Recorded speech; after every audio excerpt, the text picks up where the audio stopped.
तो टॉपिक क्या है अपना? रिलेटिव क्लाउसेस, है ना? इसको हम लोग सेंटेंसेस में यूज के हिसाब से जानेंगे, है ना? रिलेटिव क्लाउसेस। और रिलेटिव क्लाउज के जो डिटेल्स हैं ग्रामर में, हम लोग क्लाउज जब टॉपिक शुरू करेंगे तो डिटेल्स में पढ़ेंगे। अभी हम लोगों को ट्रांसलेशन पढ़ना था, है ना? तो रिलेटिव क्लाउज के यूज करके कैसा ट्रांसलेशन हम लोग बना सकते हैं, किस तरह के सेंटेंसेस हम लोग बोल सकते हैं, है ना? तो देखो कुछ सेंटेंसेस आप देख लो, है ना? कितने सेंटेंसेस दिए हुए हैं? 4 सेंटेंसेस दिए हुए हैं। ये चारों सेंटेंसेस में किसका यूज होने वाला है? Relative clause. ठीक है, रिलेटिव क्लाउज।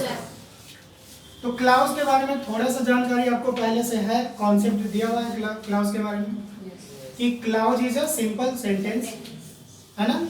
क्लाउज के बारे में मैं यहाँ पर लिख रहा हूँ, आप लोग समझ लेना, ठीक है? क्या क्लाउज के बारे में लिख रहा हूँ, क्या होता है? ये एक सिंपल सा सेंटेंस होता है, ये सिंपल सेंटेंस।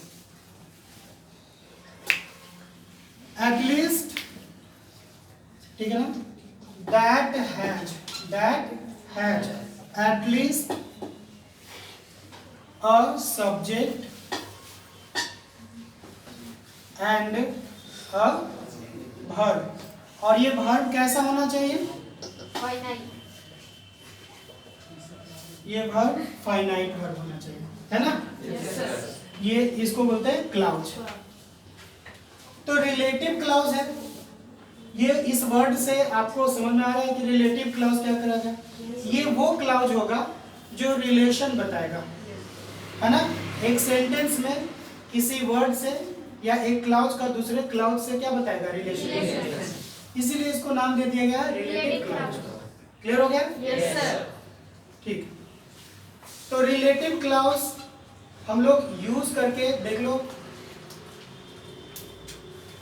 पहला सेंटेंस हमारा है, यहाँ पर ट्रांसलेट करते जाएंगे और उसमें से कौन सा group of words relative clause होगा इसको भी हम लोग सेपरेट करेंगे, है कि नहीं? तो ट्रांसलेट करते हैं। सबसे पहले, जो लड़का खेल रहा है वह मेरा भाई है ना? यानी कि लड़का मेरा भाई है। कौन? जो खेल रहा है, ठीक है ना? तो आप इसके लिए बनाते हो the boy, है ना? Who is playing? Who is playing? Is my brother। ठीक है, अब वो सेंटेंस को यहां देखो, ठीक वही सेंटेंस है ना? Yes, sir। The boy who is playing is my brother। तो इसमें मेन क्लाउज आप देख लो कौन सा है? The boy is my brother। वो लड़का मेरा भाई है। कौन? Who is playing? जो खेल रहा है, ठीक है ना? तो ये क्या देख लो, ये who किसके लिए आया है? बॉय के लिए आया है ना? मतलब बॉय क्या है? सब्जेक्ट है, मेन सब्जेक्ट वर्ड तो यही है। तो ये सब्जेक्ट का काम कर रहा है यहाँ पे। और यहाँ पर देखो, बॉय सिंगुलर है कि प्लूरल है? सिंगुलर है। आप देख लो यहाँ पर क्या है? इज। सिंगुलर वर्ब है, सिंगुलर सब्जेक्ट और सिंगुलर वर्ब। तो यहाँ पर क्या हो गया? दोनों के बीच में एग्रीमेंट हुआ। सब्जेक्ट और वर्ब का क्या हो गया? एग्रीमेंट। तो हु भी क्या है? अभी है बॉय के लिए है, तो आप देख लो हु सब्जेक्ट बन गया। इस क्लाउज में, क्लाउज के बारे में आपने क्या पढ़ा? अभी देखो कि at least a subject and a finite verb, है ना जी? तो आप ये देख लो, ये फाइनाइट वर्ब है ना? फाइनाइट वर्ब क्यों कह रहे हैं? क्योंकि ये वर्ब ना सब्जेक्ट के नंबर को फॉलो कर रहा है, नंबर और पर्सन को फॉलो कर रहा है। जो वर्ब सब्जेक्ट के नंबर और पर्सन को फॉलो करता है उसको फाइनाइट कहते हैं। सब्जेक्ट भी हो गया और फाइनाइट वर्ब भी हो गया, तो कुल मिला के दोनों से बन गया क्या? क्लाउज। अब ये क्लाउज को जरा देखो क्या कर रहा है? रिलेट कर रहा है कि नहीं? ये क्या कर रहा है? रिलेट कर रहा है एक वर्ड का या ग्रुप ऑफ वर्ड्स का, यानी कि क्या शो कर रहा है? रिलेशन शो कर रहा है। इसलिए ये जो हो गया क्या हो गया? आरसी। क्या हो गया? आरसी। आरसी हमने किसका एब्रिविएशन लिया हुआ है? Relative clause. R for relative and C for clause, यहाँ पर समझने के लिए, ठीक है। अब देखो रिपोर्टिंग क्लाउज है, क्लाउज है तो सब्जेक्ट होना ही चाहिए। इज तो वर्ब है ना, तो इसके लिए सब्जेक्ट कौन सा है आपका? हु क्या है? Subject of RC, reporting clause का सब्जेक्ट, ठीक है ना, समझ में आ गया? yes, sir. तो एक एग्जांपल आपको मिल गया किसका? रिलेटिव क्लाउज का। आगे करते हैं, दूसरा ट्रांसलेशन हमारा होगा जो लड़का चोरी करता है। इसको ट्रांसलेट कर लेते हैं पहले। द बॉय हु स्टील्स, है ना, द बॉय हु स्टील्स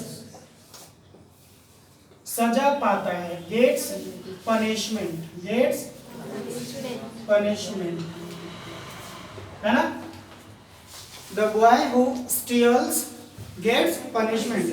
अब वो सेंटेंस को इधर लाके देखते हैं, है ना, ठीक वही सेंटेंस है जो वहां है कि नहीं?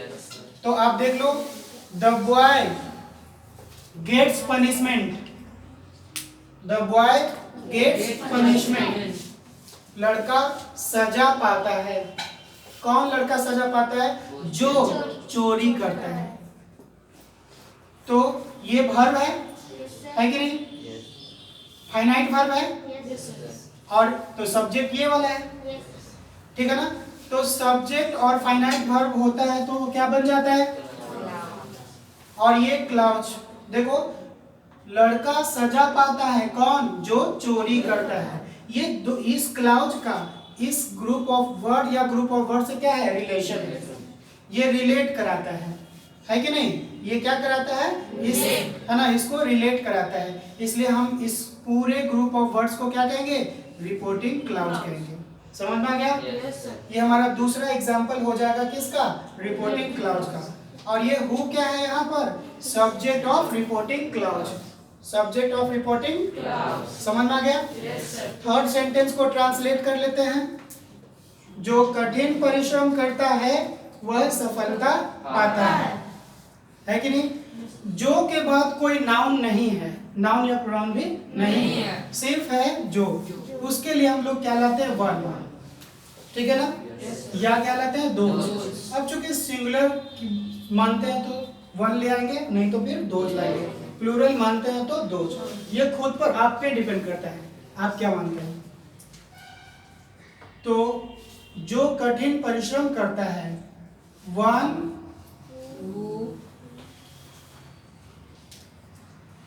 who works hard, है ना, जो कठिन परिश्रम करता है, ठीक है ना, गेट्स सक्सेस, गेट्स सक्सेस, ठीक है। who works hard, ये सेंटेंस को अब यहां लाके देख लो। One who works hard gets success। इसमें who works hard क्या है? रिपोर्टिंग क्लाउज है कि नहीं? सॉरी, क्या है? रिलेटिव क्लाउज है ना, रिलेटिव क्लाउज है, आरसी है। और who यहाँ पर क्या है? Subject of RC, subject of RC. ये who works hard, one gets success, है ना, जो क्या करता है? कठिन में परिश्रम करता है ना, उस वो क्या कर पाता है? सफलता, ठीक है। तो ये तीसरा एग्जांपल हो जाएगा हमारा रिलेटिव क्लाउज का, है ना। एक सेंटेंस और रह गया, जल्दी से इसको ट्रांसलेट कर लीजिए। जो पुस्तक टेबल पर है वह मेरी है, ठीक है। The book which is on the table is mine. यहाँ पर माइन क्या है? पॉजेसिव प्रोनाउन है कि नहीं? Yes, sir. तो यहीं पर देख लो, यहाँ पर द बुक इज माइन, किताब मेरी है, किताब मेरी है कि नहीं? यहाँ पर हो गया। लेकिन इसमें एक और क्लाउज आ गया है कि नहीं? ये क्या कहलाएगा? RC, relative clause. और ये क्या हो गया?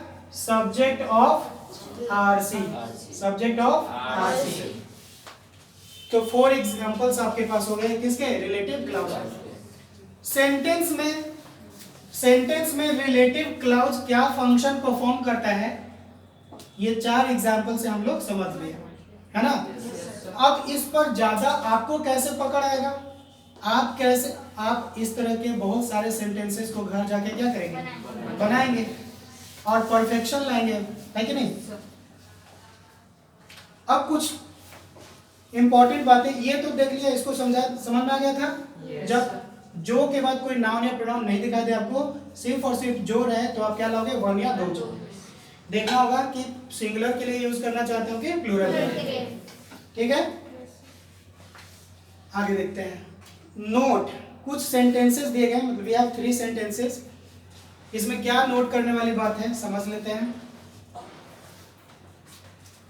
The boy whom I met yesterday, वो लड़का जिससे मैंने मिला कल, ठीक है? हैज कम टुडे, आज आ गया है, आ चुका है। समझ में आया? देखो जी, इसमें the boy has come main clause हो गया, है कि नहीं? द बॉय हैज कम, वो लड़का आ चुका है, आ गया है। कौन लड़का? है ना, जिससे मैं कल मिला था। whom I met yesterday, ठीक है ना? इसमें ये क्या है? आरसी हो गया। और ये whom क्या है? whom क्या है? चलो ठीक है, तो आपने इस बार गलती किया और अब गलती नहीं करेंगे। जिसको आप जरा देखना, ये whom को आप सब्जेक्ट कह रहे हो, क्यों कह रहे हो? क्योंकि यहाँ पर का कॉन्सेप्ट आपको चला गया है ना? इसीलिए इसको देख के आप उसको भी क्या कर दिए? जरा ध्यान से देखना, इसमें who के बाद कोई भी प्रोनाउन है? आप देखो यहाँ पर whom के बाद कोई प्रोनाउन है? yes, और सर मेन सब्जेक्ट है ये, है कि नहीं? I met yesterday, मैंने कल मिला था। ये whom क्या है? मैंने कल मिला था, या इसको ऐसे बोलो, मैंने जिससे कल मिला था, है कि नहीं? तो ये क्या है? ये प्रोनाउन है, रिलेटिव प्रोनाउन है। किस फॉर्म में? यहां देखो, object form of relative pronoun. क्या लिखा हुआ वहां पे? Object form of relative pronoun. इसको ऑब्जेक्ट क्यों मान रहे हैं? ये यहाँ पर ऑब्जेक्ट है ना? क्यों मान रहे हैं? क्योंकि यहाँ पर सब्जेक्ट एक ऑलरेडी आ चुका है। समझ में आ गया कि नहीं? ठीक है, तो बस यही चीज आपको कंफ्यूज। ये देखो, ये रिलेटिव प्रोनाउन यहाँ पर सब्जेक्ट बना हुआ है और यहाँ पर क्या बना हुआ है? ऑब्जेक्ट बना हुआ है। यहाँ पर क्या बना हुआ है? ऑब्जेक्ट। आई, ये 3 जगह प्रोनाउन आ चुका है। कोई और भी सब्जेक्ट आ सकता था। द बॉय whom, ये whom क्या है? Object form of relative pronoun, है कि नहीं? किसके लिए आया है? नाउन के बदले आता है, द बॉय के लिए आया है ना? समझ में आ गया? तो ये बताओ क्या है? हु क्या है? Object form of relative pronoun, object form of relative pronoun. लेकिन इसमें रिलेटिव प्रोनाउन क्या बन के आया है? सब्जेक्ट। समझ में आया? और सब्जेक्ट और सिर्फ वर्ब है, तो यहाँ पर ये क्या हो गया? कैसे क्लॉज? रिलेटिव क्लॉज के पास। समझ में आ गया कि नहीं? तो जब ये केस रहेगा ना, तो और करके सेंटेंस को ऐसे लिख सकते हैं, बिना whom, who और that के भी लिख सकते हैं। क्या लिख सकते हैं? द बॉय, आई, इसको छोड़ सकते हैं, इसको तीनों को क्या करते हैं? छोड़ दें। The boy I met yesterday, the boy I met yesterday has come today, has come today. समझ आ गया? तो यहाँ पर एक इंपॉर्टेंट जानकारी आपको हाथ लगी, है कि नहीं? आरपी के यूज से, है कि नहीं? ये दोनों में whom, who, that, whom, who, that, ये दोनों तरह के सेंटेंसेस में, ठीक है ना, क्या है? अलग अलग है। यहाँ सब्जेक्ट बना हुआ है, वहां पर ऑब्जेक्ट बना हुआ है।